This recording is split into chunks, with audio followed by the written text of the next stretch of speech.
We're often surprised by some of the ideas that transport providers have in the area of subcontracting.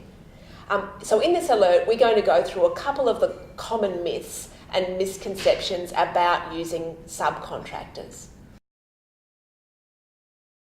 Just because someone has registered a business name and has got an ABN does not necessarily mean that they will be a contractor according to law.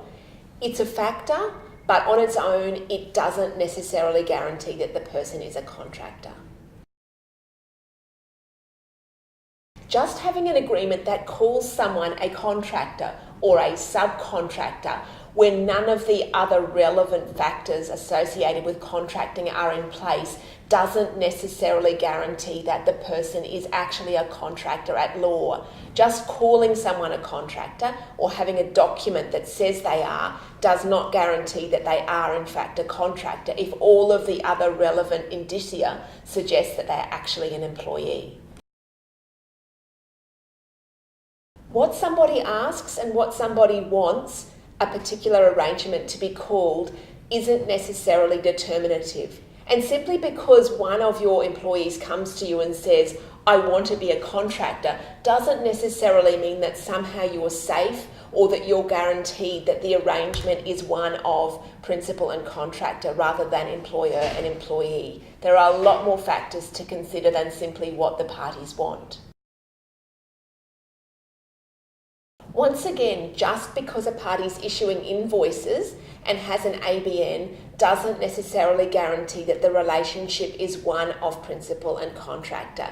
We have to again think about the sort of work that the person is doing, how that work's being managed, and whether any of the other indicators of a contractor-principal relationship are there.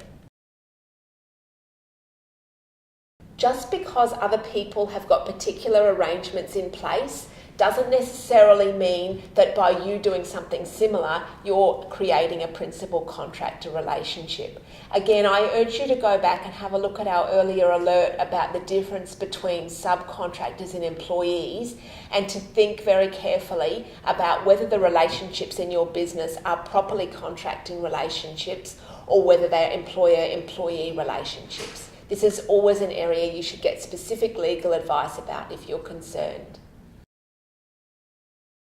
In order to work out whether someone is a contractor or an employee, there are lots of factors to consider, and there's an earlier alert in this series that deals with this and the sorts of places you can go to get help in determining whether or not a particular relationship is one of employer, employee, or principal contractor.